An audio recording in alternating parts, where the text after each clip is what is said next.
Hey, Dr. Aziz here, and today I'm going to be answering a question from a viewer that says, would you make a video about how to grow confidence for teens who get bullied every day for no reason?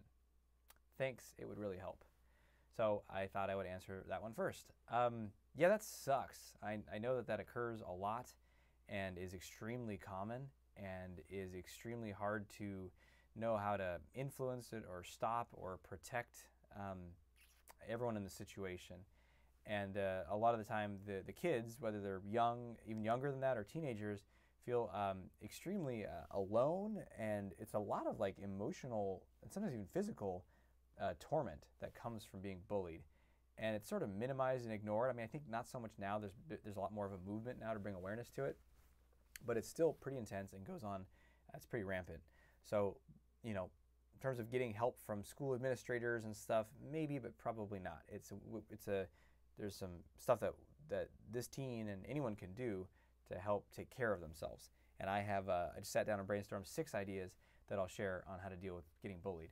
One, first and foremost, make sure that they have a safe place somewhere. Now, maybe going to school is not safe for them. They're getting bullied there, but they have somewhere that they go that they feel good. So hopefully the home is a safe place. Hopefully they can talk with their family about it, their parents, their siblings, and get support. And the parents don't shame them, like, well, you should just get into a fight and beat them, or freak out, like, oh yeah, we're gonna call the school, and like just like hasty, ineffective action that actually makes things worse. So, but actually can support emotionally. Let's help you handle this. Maybe there's some problem solving in there, but a lot of like, this is really hard, and just being with that person. So a safe place. And if it's not the home, maybe it's a friend from another school, or a teacher or sports team that they're on where they can talk with someone else there, or the coach, or some other human where they can feel supported. That's one. That's essential. That's an extremely helpful protective factor to prevent there from being lasting major effects from that kind of bullying. 2 is mentors. So you can do this in addition to the safe place, but if you for some reason don't have that, get yourself some mentors. I don't talk about people that you can actually talk to. That would fall into your safe place category.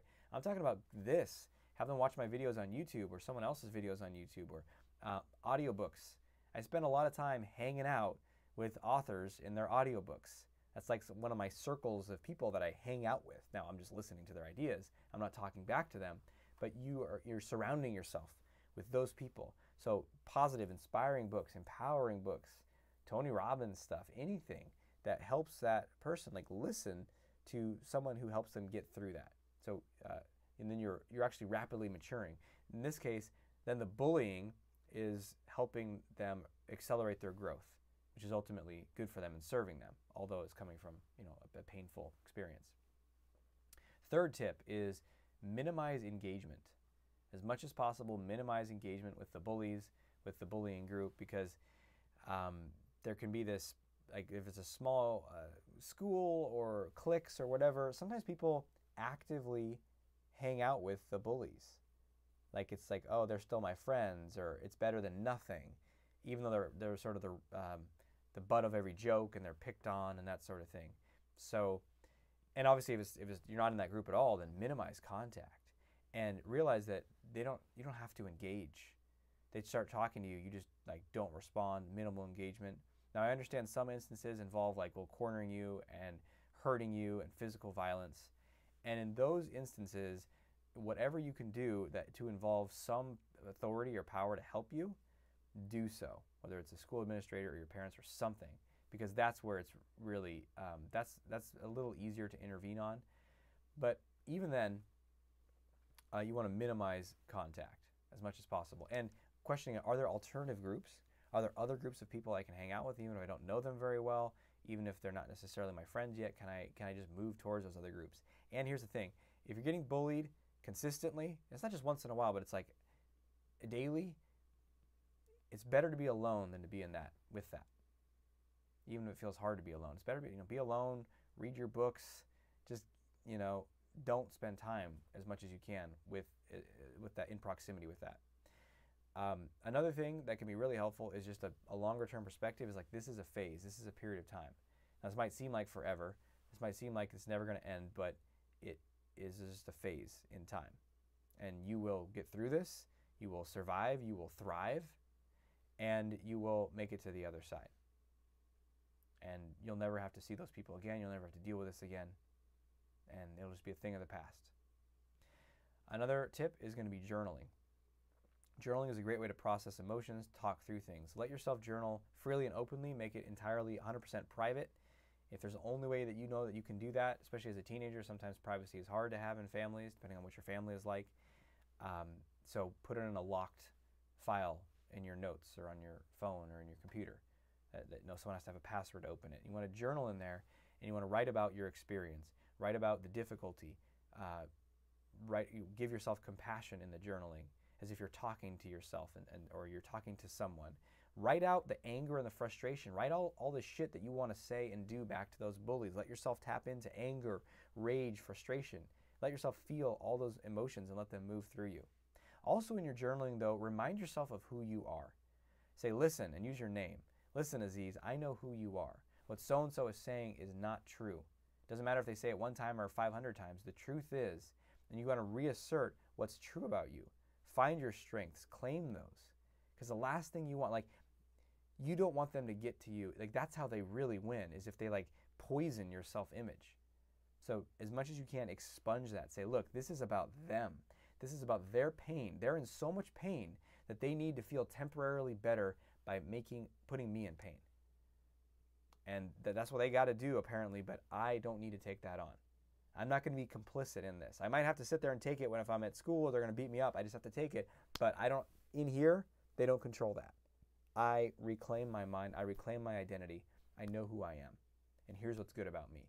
And that's where journaling that again and again and again, or doing incantations around it, which means saying it with force and passion and energy again and again and again, can help strengthen this in you so it doesn't poison your self-image.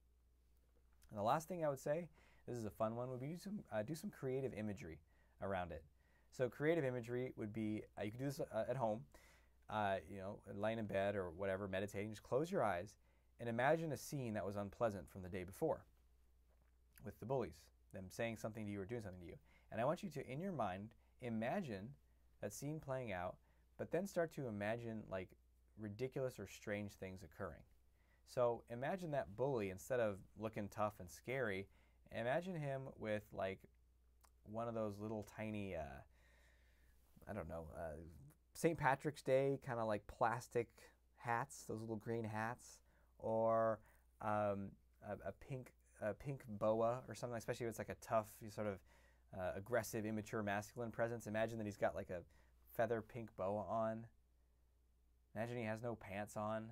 I mean, this is stuff that's it's ridiculous and it's absurd, and that's what you want. You want to kind of mess with your encoding of these experiences so they don't have so much severity to them. And make it silly, make it absurd. You can even play in your mind, you could play absurd music in the background as it's happening that totally doesn't fit the scene. If you've ever done that, you've seen that in a movie, sometimes they'll have music that doesn't fit the scene and it kind of pulls you out of the trance of the movie. You're like, what's going on? And that we can do that with ourselves. The memory is so entrancing. The pain is and we can put on some weird music in our mind playing it, and it starts to, again, pull us out. And then, if you do this enough, you might even in the moment start just imagining them being ridiculous as they're bullying you. And it might really prevent you from taking that energy in. Because at the end of the day, that's what you want to do is, they can say what they want to me, but I will not be broken. I will not take this in. And that way you reclaim that sense of confidence, that sense of power, even in the midst of really challenging circumstances. So my heart goes out to you.